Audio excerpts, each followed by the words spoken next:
কিছুদিন ধরেই রানু পিসি বলছিল যে গুরুদেবের আশ্রমে যাবে। আজকে আমরা সবাই মিলে ঠিক করলাম যে আজকে আমরা গুরুদেবের আশ্রমে যাব। তো শোনো বন্ধুরা, আমি কিন্তু একা যাচ্ছি না, রানু পিসি যাচ্ছে, প্লাস আমার শাশুড়ি মাও যাচ্ছে।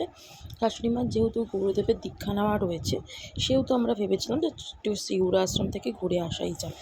তো রেডি টেডি হয়ে বেরিয়ে পড়লাম আর চলে গেলাম হাঁটতে হাঁটতে শ্রীগুরু আশ্রমের দিকে। তো এখানে প্রথমেই ঢুকে গেলাম আর ঢুকেই চলে গেলাম মন্দিরের দিকে, যেখানে পুজো হয়। তো ওই চলে যাচ্ছিলাম মন্দিরের দিকে, এখানে দেখছিলাম পুজো হচ্ছিল।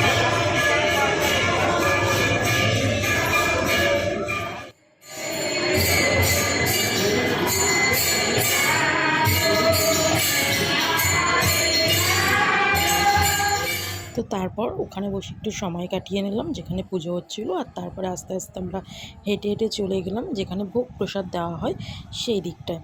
কারণ ওখানে একটা টাইম অবধি ভোগ প্রসাদ দেওয়া হয়, অ্যাকচুয়ালি যতক্ষণ লোক থাকে ততক্ষণই দেওয়া হয়। তো এগিয়ে যাচ্ছিলাম আর গিয়ে প্রথমেই হাতটা ধুয়ে নিলাম। তো এখানে লাইনে দাঁড়িয়ে পড়েছি সবাই মিলে, এই যে রানু পিসি, আমি, মামুনি সবাই মিলে লাইনে দাঁড়িয়ে পড়েছি। তারপরে লাইন যখন খাওয়া হয়ে গেল ভেতরের ব্যাচের, তারপরে গিয়ে আমরা বসে পড়লাম। গিয়ে তারপরে ভোগ নিবেদন শুরু হলো। তো প্রথমেই ভাত চলে এসেছিলো, তারপরে নুন, তারপরে দিয়ে দিয়েছিলো পুঁই শাকের তরকারি, তারপরে দিয়েছিলো পটল আলুর তরকারি আর ডাল।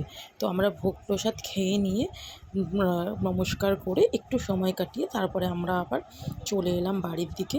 আর বাড়ির দিকে আসছি তখন দেখি, দেখো না বন্ধুরা, আমার বাড়ির সামনে আমাদের ব্যালকনিতে দাঁড়িয়ে দাঁড়িয়ে আমার বড় মশাই ওয়েট করছিল আমাদের।